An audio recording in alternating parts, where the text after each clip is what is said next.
Cipher pre plan drama था जिसे सियासी मकासद के लिए इस्तेमाल किया गया।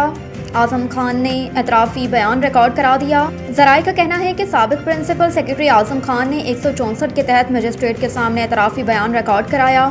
ज़राए के मुताबिक आजम खान ने चेयरमैन PTI इमरान खान के खिलाफ बयान रिकॉर्ड कराते हुए साइफर को एक सोची समझी साजिश करार दिया। ज़राए के मुताबिक आजम खान ने कहा कि साइफर के मामले पर तमाम कबीना अरकान को मुलव्विस किया गया और तमाम लोगों को बताया गया कि साइफर को कैसे इस्तेमाल किया जा सकता है। साइफर का हकीकत से कोई ताल्लुक नहीं, साइफर को सिर्फ सियासी मकासद के लिए इस्तेमाल किया गया। ये ड्रामा प्री प्लान बनाया गया था।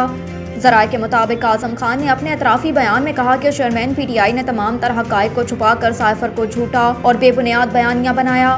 तहरीक अदम एतमाद से बचने के लिए साइफर को बैरूनी साजिश का रंग दिया गया। आजम खान के बयान के मुताबिक चेयरमैन PTI ने कहा कि साइफर को गलत रंग देकर अवाम का बयानिया बदल दूंगा।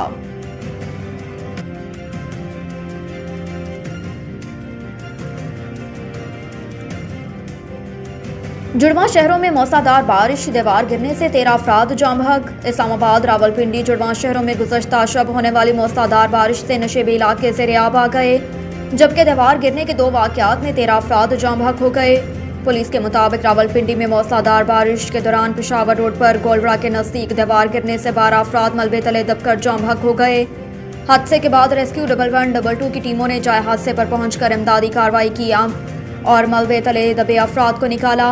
कार्रवाई में भारी मशीनरी का इस्तेमाल भी किया गया। इंतजामिया के मुताबिक रावलपिंडी में नाला लई की सतह खतरनाक हद तक बुलंद हो गई। फ्लड कंट्रोल रूम ने नशेबी इलाकों से इनखला का अलर्ट जारी कर दिया। कटारियां के मुकाम पर पानी की सतह 15 फीट और गवाल मंडी में पानी की सतह 18 फीट बुलंद हो गई, जिसके बाद दोनों मुकामात पर इनखला का अलर्ट जारी कर दिया गया। नशेबी इलाकों जावेद कॉलोनी, आड़िया मोहल्ला, नदीम कॉलोनी में बारिश का पानी दाखिल हो गया।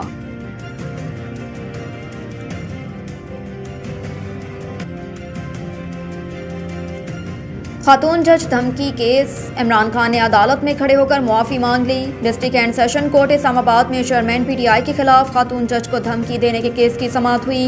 इमरान खान जुडिशल मजिस्ट्रेट मलिक अमान की अदालत में पेश हुए। इस मौके पर रोस्टरम भर आकर उनका कहना था कि मैंने 27 साल कबल इंसाफ की बालादस्ती के लिए सियासी जमात बनाई, मैंने आज तक एक गमला भी नहीं तोड़ा। इमरान खान का कहना था कि मैं खातून जज की अदालत गया और कहा मेरे बयान से किसी की दिल आज़ारी हुई हो तो इस पर मुआफ़ी मांगता हूँ। मैंने रद्द अमल में जोश और खताबत में कानूनी कार्रवाई करने का कहा था। मैंने जो कहा इस पर जज साहबा से मुआफ़ी भी मांगने गया था। अगर मैंने लाइन क्रॉस की है तो मैं मुआफ़ी मांगता हूँ।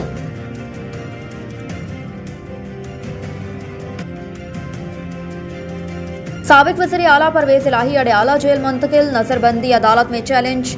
जेल हुकाम के मुताबिक साबिक़ वज़ीर आला परवेज़ इलाही को सुबह 5 बजे कैंप जेल से निकाला गया और बजरिया मोटरवे अडयाला जेल पहुंचाया गया। परवेज़ इलाही को 3 MPO के तहत नज़रबंद किया गया और उनकी नज़रबंदी के अहकामात डिप्टी कमिश्नर लाहौर ने जारी किए, जो 30 रोज़ के लिए है।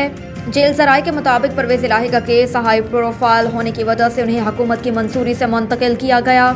उनका अडयाला जेल में तिबी मुआयना किया गया। उनके जेल में क्लास के हवाले से फैसला होना बाकी है। दूसरी जानिब परवेज़ इलाही की अहलिया कैसरा इलाही ने शोहर की नज़रबंदी पर लाहौर हाई कोर्ट से रुजू कर लिया और इस हवाले से दायर दरख्वास्त में उन्होंने एडिशनल चीफ सेक्रेटरी दाखिला और IGL खाना जात को फरीक बनाया है।